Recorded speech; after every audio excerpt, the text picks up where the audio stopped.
Princess Anne. She may be the hardest working royal, but when it comes to her love life, she's far from a fairy tale princess. I'm not totally useless. I was quite well educated, one way and another. She said, "I will marry the man I choose, no matter who he is or what he does." From intense press speculation.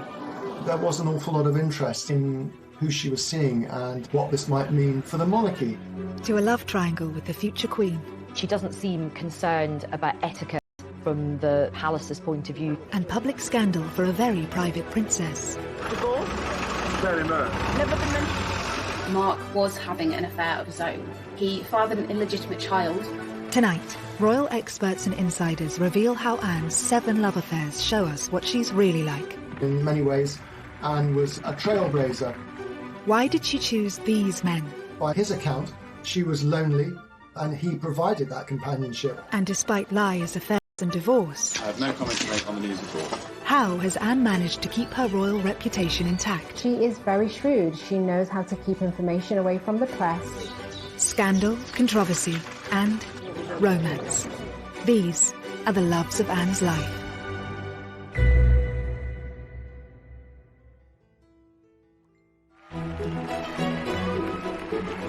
Sir Timothy Lawrence is the man we're used to seeing by Princess Anne's side. Out of all the royals, Princess Anne does seem probably one of the happiest, happily married, very settled, no drama, no impropriety. The marriage spans 28 years, and as this recently revealed cosy, candid photo shows, they're clearly still very happy together. I think a lot of people think that she's always been married to the same person. Anne may be in a stable relationship now, but it's been a long journey to get there. She had a rumoured 7 relationships, each different from the last. Princess Anne's past is, to say the least, colourful. I mean, we know that she had 7 boyfriends. She was the first royal child to divorce. She married a commoner. She just was rebellious.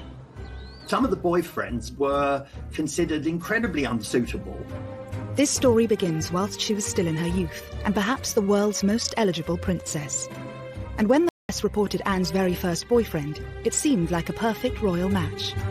Gerald Ward was a friend of the royal family, a great friend of Prince Charles. He was regarded as suitable, if you like, by the palace. Educated at Eton. His family had land in Wiltshire. But at 12 years older than 18-year-old Anne, what was it about Gerald that really attracted her to him? He was drawn to a good rider, a good horseman. Her love for horses was almost all-consuming when she was young. Her father said once, if it doesn't fart and eat hay, she's not interested. They were spotted together shortly after Princess Anne finished her A-levels at boarding school. So this really puts her at, the age of 18, really quite young, feeling out these new relationships and kind of figuring out who she was. It's no surprise that her romance with Gerald fizzled out quickly. I think Anne felt she was being sort of pushed, slightly nudged towards this eminently suitable character. And I think she was very young. He was a good bit older. He was too tweedy. It was clear from early on that the young, strong-minded princess wasn't willing to let social expectations dictate her romantic life. Anne was always clear. She said, "I will marry the man I choose, no matter who he is or what he does." If you had not met a man whom you wanted to marry, do you think you would have married out of a sense of duty? No way. She'd led quite a sheltered life, and she needed to explore. She wanted to enjoy life. The romance was over quickly, but their connection didn't end there. Gerald marked the start of an unusual pattern Anne had with most of her ex-partners. Although their relationship did not last, she remained on very good terms with him, as did the rest of the family. Gerald actually ended up being one of Prince Harry's godparents. The fallout from Gerald showed Anne just how desperate the press were for stories about her love life. She was forced to come up with ways to keep her private life private. She resented the fact that the press would be interested in finding out who her boyfriends were. It also led to this sort of rather difficult relationship that she's had with the media over the years. She often came across as rather prickly, short-tempered. Anne noted this struggle in a Parkinson interview, in typical comedic fashion. Do you ever regret what you say to them? I mean, the report that went around the world was you told one photographer to naff off, I think it was. Do you wish to retract your choice of words, or...? No. Well, there was several of them, actually. Telling the press to leave her alone didn't always work. They soon got wind of another love affair. As quickly as Anne had shrugged off Gerald Ward, she picked up boyfriend number 2, who, unlike Gerald, was certainly not a conventional royal escort. The things that Sandy Harper did, the way he behaved, the way he dressed, that it set off alarm bells throughout the establishment, because although he had this background which was vaguely acceptable, he dressed very much like a hippie. He had long hair, he wore, because she'd escaped the sort of tweedy world which was still core to the royal family. After the eminently suitable Gerald Ward, Sandy was a breath of fresh air for the rebellious princess. Not a military man or an aristocrat, but a professional polo player whom she met through her love of horses. They were seen out at the discotheques that were springing up all over London in the late 60s and early 70s. I think one of the most striking things about it is that after an evening out, it was often Princess Anne who drove them home afterwards. She liked men who were fun, and she liked to be amused and entertained, people who were prepared to take a bit of a risk in their private life. The relationship told the world that Anne wasn't prepared to play by the royal rules. She was not a conventional princess, which she wryly admitted herself in the famous Parkinson interview. I didn't really fit somehow the image that the media thought I ought to have. I think, princesses, as you come in sort of fairy story, that's what they are, and somehow I didn't fit. Luckily for the stuffier types at the palace, neither Sandy nor Anne saw a future in their wild romance. He was a bit of a self-confessed ladies' man. He did do an interview where he said, I take a lot of girls out and the relationships don't work out. I think probably that was the most exciting time of her life, in a way, but she knew it couldn't last. So she knew it was almost like she was being allowed to play for a while before the serious business of being a grown-up royal had to begin. By age 20, speculation about Anne's love life was rife, and when rumoured boyfriend number 3 hit the headlines, it seemed Anne was open to becoming a grown-up royal. Richard Meade was another extremely accomplished horseman, and in fact one of our most decorated Olympians. His love of horses, that rivalled even hers, seems to have been a huge attraction for Anne. But unlike Sandy before him, Richard also had an understanding of her royal life. Meade was definitely part of that approved social set that it was okay for the royals to mix with, because they knew his background, they knew his family. He was also quite discreet, which is obviously something that the royals really take quite seriously, and she really wouldn't have been interested in someone that fawned over her and her royal status. But I think for her the main thing would have been someone that could deal with her no-nonsense attitude. Richard seemed to be the favourite for the princess's hand. I think there was a lot more talk about Richard Meade as a potential husband for Anne than there had been hitherto about anyone else. But Anne's own father had his doubts. Richard Meade, who indeed was a friend of mine, he was unfortunately 12 years older than the princess, age gap between the two, so he was discouraged. Anne was just 20, and Richard may have been just too grown up for the young princess. She seems to have listened to her father, and after less than 2 years, the pair parted ways.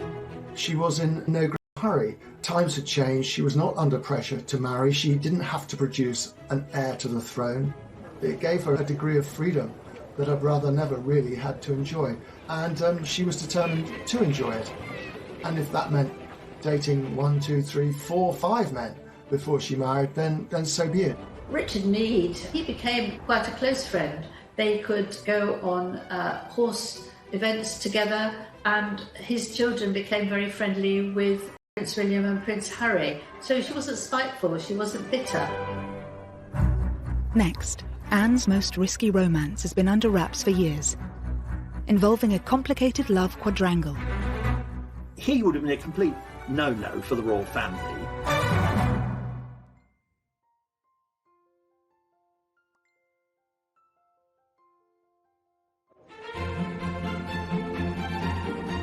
The story of Anne's most controversial relationship that sent shockwaves through the royal circle remains largely untold. By age 20, Anne had met rumoured boyfriend number 4. Andrew Parker Bowles, I think, was a serious contender, a very distinguished army officer as well, and a very great favourite of the Queen. And his relationship with the royal family goes back so far, he was actually in the procession at the Queen's coronation. I think she was very intrigued by him. He was a very suave, sophisticated figure, much more experienced in the ways of the world than the men she'd hitherto been dating. But there was one slight problem. Anne wasn't the only woman Andrew was seducing. The name is familiar, of course, because he was dating a young woman called Camilla Shand, who became Camilla Parker Bowles and is now, of course, the wife of the Prince of Wales. But he was also seeing a lot of other women in his spare time. It was thought that when he cheated on Camilla with Princess Anne, that Camilla decided to get a bit of revenge, and that was when she actually started up her own relationship with Prince Charles. Thus began Anne's best-kept secret, a rumoured royal quadrangle involving the Queen's 2 eldest children. The relationship shows that for the determined, forthright Anne, there was to be no settling in her pursuit of happiness, even for the sake of appearances. There's very much a sense of, well, if a guy can do it, why can't I with Princess Anne? She saw in Andrew Parker Bowles someone who was slightly dangerous, if you like, but also great fun. And I think it showed there was an element of that life, and to see where that might lead her. This risky romance did not sit well with the palace, and perhaps, as with previous lovers, this was also part of the appeal. So I think even at this very early stage in Anne's life, we can really see her strong character coming through.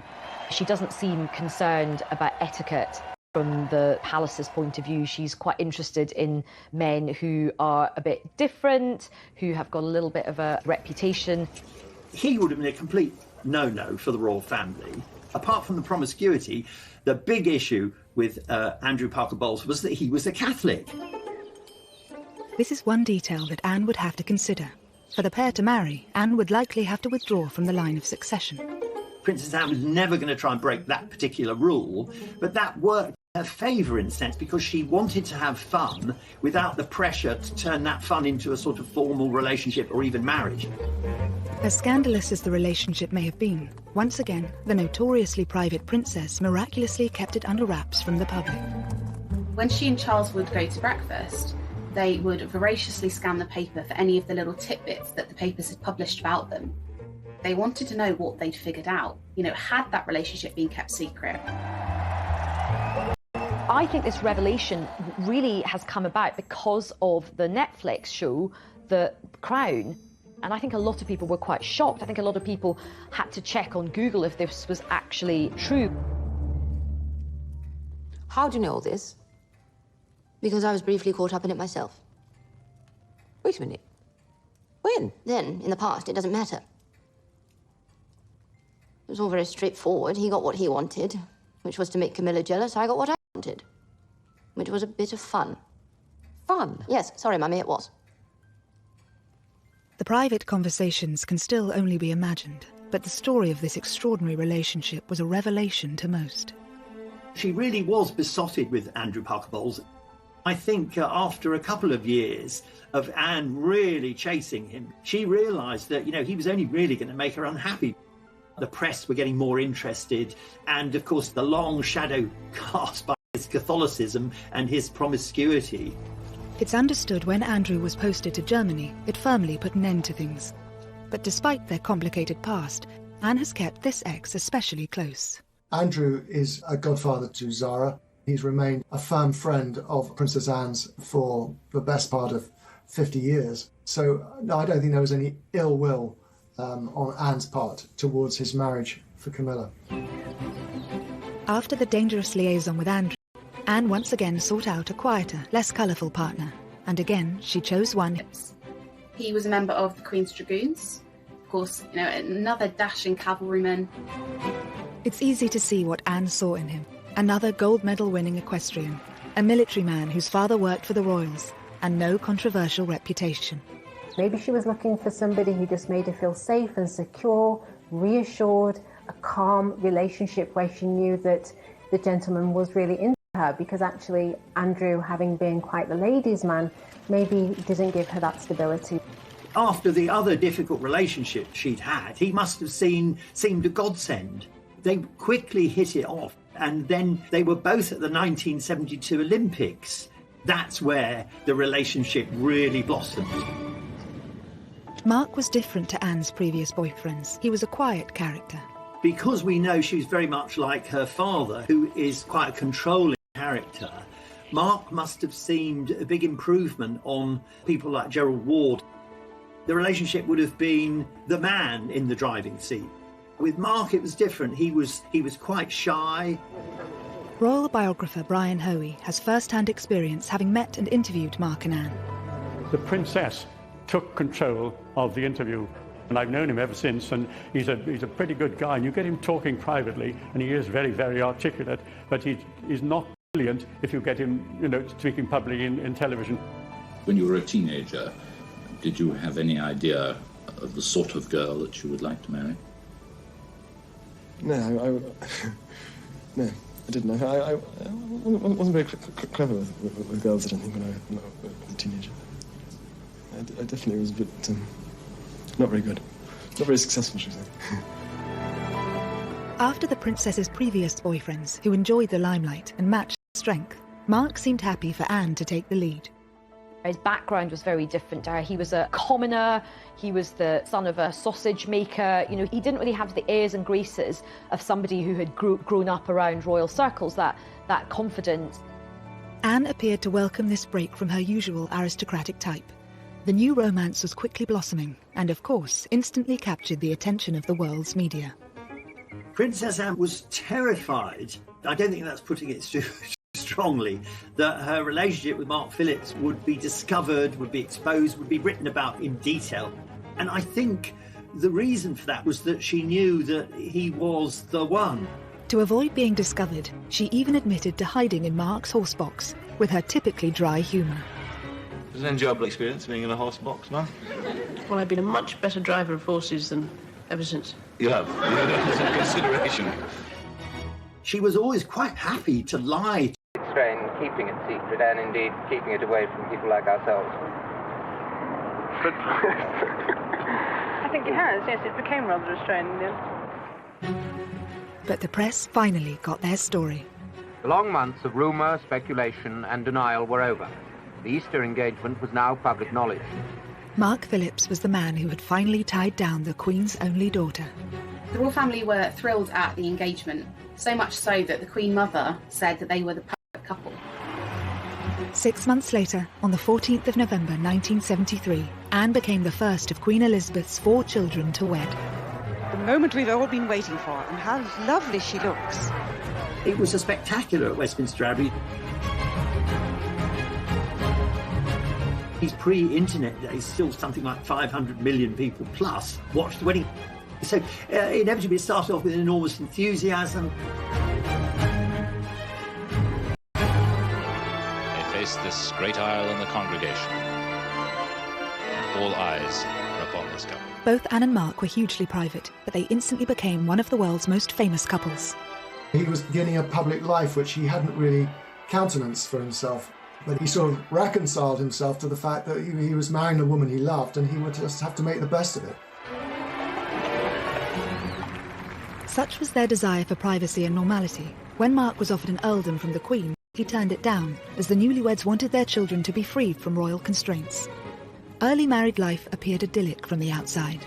The Queen, as a wedding present, had given Anne Gatcombe Park, this magnificent house in Gloucestershire. I saw quite a lot of Anne and Mark during their early days of marriage. I thought they were perfectly suited.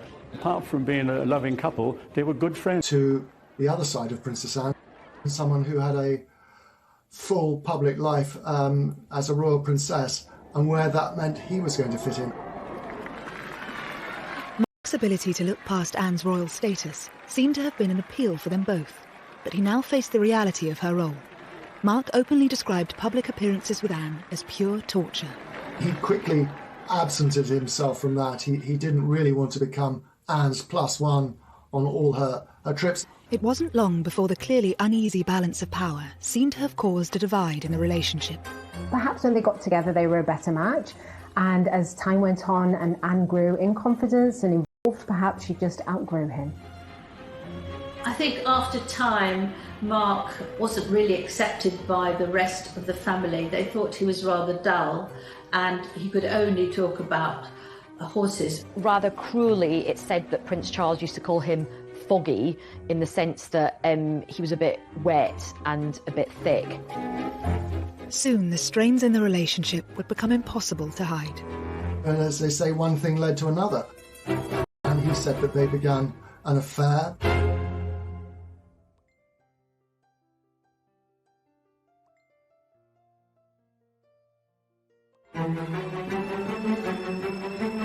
If the first few years of Princess Anne and Mark Philip's marriage had shown cracks, 6 years in, a chasm was appearing.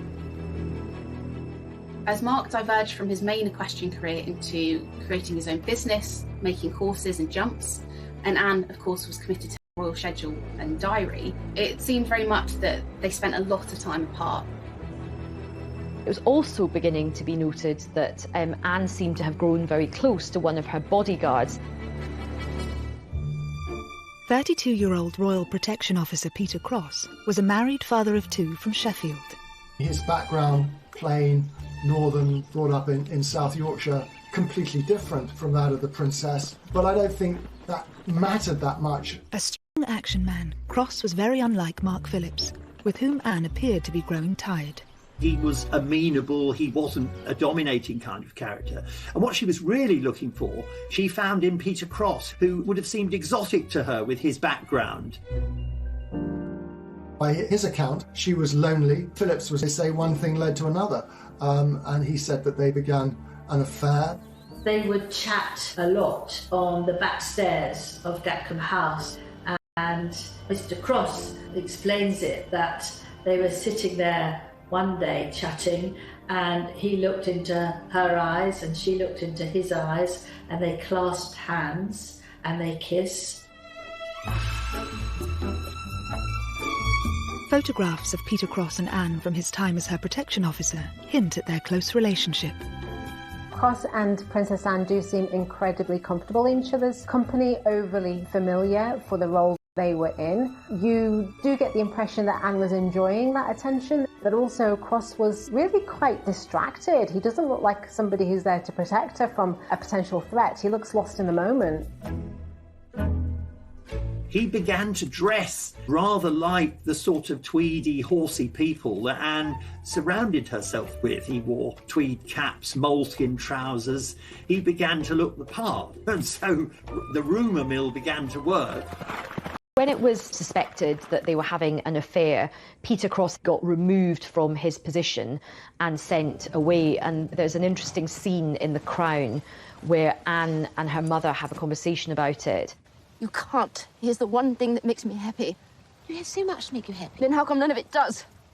Of course, this drama surrounding the romance is imagined, but experts think it still had a big effect on Anne. He was obviously quite important to her at a time when her emotions were quite high. But allegedly, Anne wasn't about to give up on Cross that easily. Summoning him to Gatcombe Park after his dismissal, a day in the country became code for them meeting up. It is said that they still met from time to time, and that Anne had a code word so that people wouldn't know it was her when she was telephoning, and if she would say it was Mrs. Wallace. Was this, we all wondered, a reference to Wallace Simpson, another rather notorious figure linked to past royal misbehaviour? What's quite interesting is that she's quite defiant about this relationship as well. She is a rebel, she isn't going to play by the rules, and even though he's been sent away, she still wants to see him, and she does. Peter Cross maintains he stayed in touch with Anne for several years, and whilst Anne chose not to comment on these allegations publicly, she and Mark were forced to address questions about the state of their marriage during that revealing interview with Michael Parkinson for Network 10 in 1983. When Parkinson asks about the rumours, you see Princess Anne flinch ever so slightly.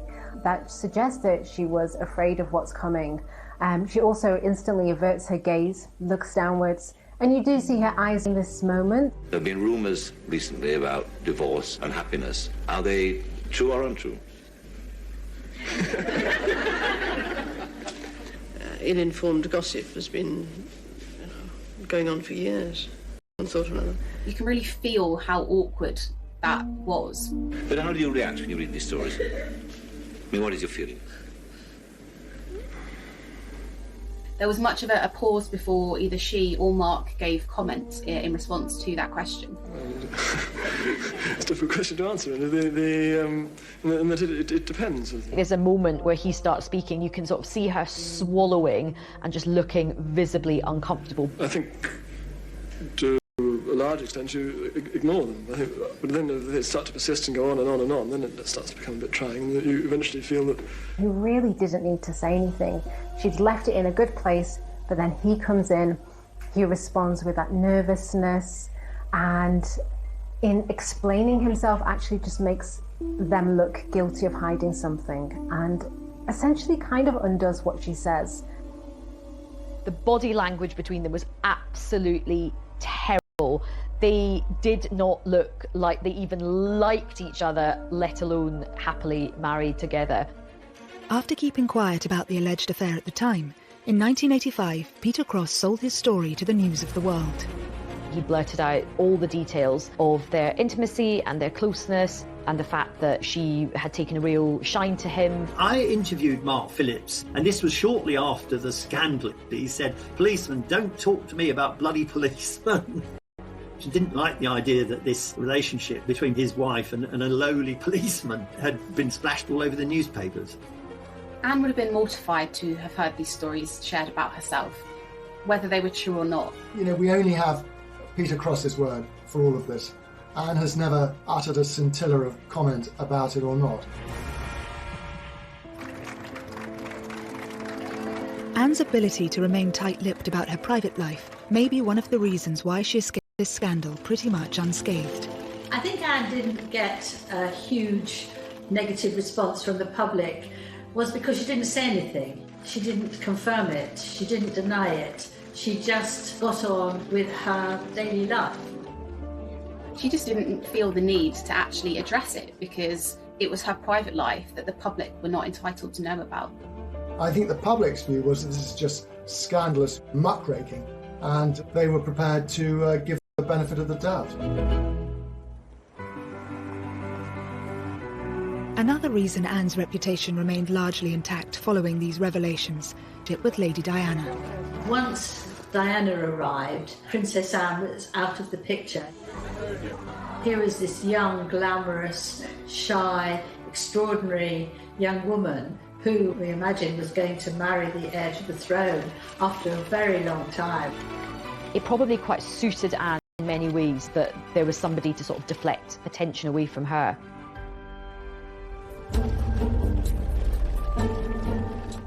Rumours may have circulated about Anne during her marriage, but husband Mark Phillips was far from the innocent party. Mark was linked to a number of women throughout the course of his marriage. All of these affairs were denied, but nonetheless he was followed around by these rumours for a large part of his marriage. Mark Phillips was leading a fairly, how shall I put it, rackety life. He was going off around the world. He had all sorts of opportunities to misbehave. But one liaison which took place in New Zealand in 1984 was to become especially significant. Mark Phillips had an affair with an art teacher called Heather Tonkin in Auckland, and he met her at a riding clinic and took a shine to her, and they had a one-night stand. It is said that Mark Phillips left his boots outside his door to signal to Heather Tonkin which room he was staying in. This fling had serious consequences. Heather had fallen pregnant with Mark Phillips' secret love child. He tried to persuade her to have an abortion, which she wouldn't have, and then he denied that he was the daughter's father. It really was a huge potential scandal that the princess's husband had got this child on the other side of the world. But it would be another 7 years before this news broke. The Daily Express revealed home footage of Heather with their daughter appearing a world away from her royal relatives. First, a 1989 theft exposing another secret would push the marriage even closer to breaking point. Anne was having an affair while still married. He had echoes of the sort of practical action man that she'd found in Peter Cross, and I think that was very appealing.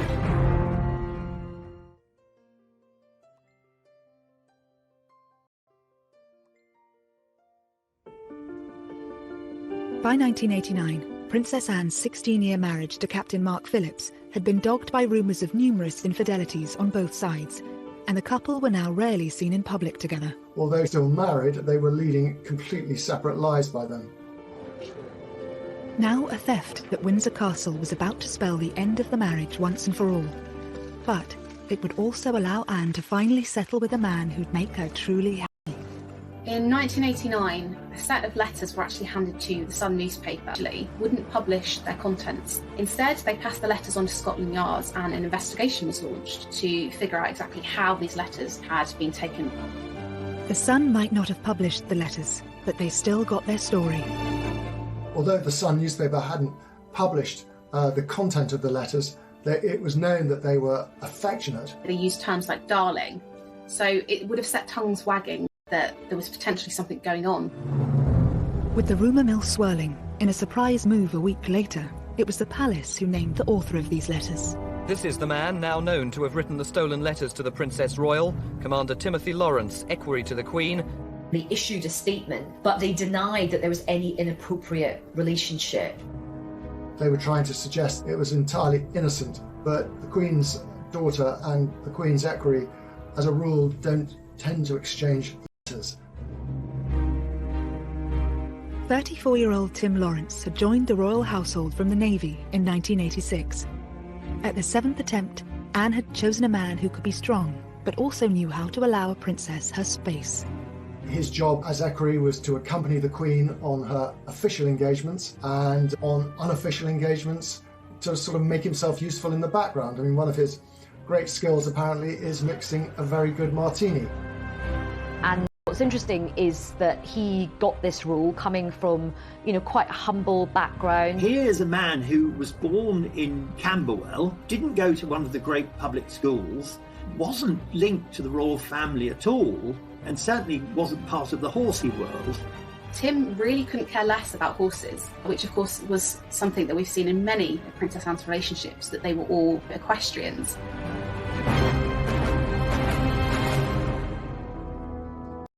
During his time as equerry, Bachelor Tim had become a great favourite of the Queen and Prince Philip. And obviously, though no one knew it, the Princess Royal herself. But why had Anne fallen for a royal attendant 5 years her junior? Equerries are chosen as much for their charm and their ability to get on with the royals as they are for any other military disciplines they might have. So in many ways, it kind of came as no surprise that Anne should be attracted to a man like Tim Lawrence. He had echoes of the sort of practical action man that she'd found in Peter Cross, and I think that was very appealing. Whilst the palace tried to insist Anne and Tim were nothing more than friends, when news of the letters broke, Tim Lawrence's neighbours gave a different story. They could see her come and they could see her go, but they never told the press about it. They just accepted it. And when the press discovered and rushed down there to talk to it, it's been going on for a long time. She's here nearly every weekend. Anne was having an affair whilst willing to let life pass her by without the support of a loving partner or the joy that comes with having a relationship. She doesn't let societal norms or even royal protocol hold her back. And she's quite modern from that point of view. She's quite sort of forward. The couple's secret was out, and while the Queen apparently gave Tim her full support, Philip was rumoured to be less than happy about his employee's betrayal. And he wasn't the only one. Anne was still married to Captain Mark Phillips. Not one to miss a story, reporters dashed up to Mark and asked him about these letters and what he thought. He found it very embarrassing for him and possibly even humiliating because he wasn't aware of what was going on. While the letter thief was never caught, this revelation sealed the fate of Anne and Mark's marriage. And just months later, in August 1989, they...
It was, on the Princess Royal's insistence, a private family occasion at Cratty Church today, a church just outside Balmoral Castle, and one she's been going to since she was a small child.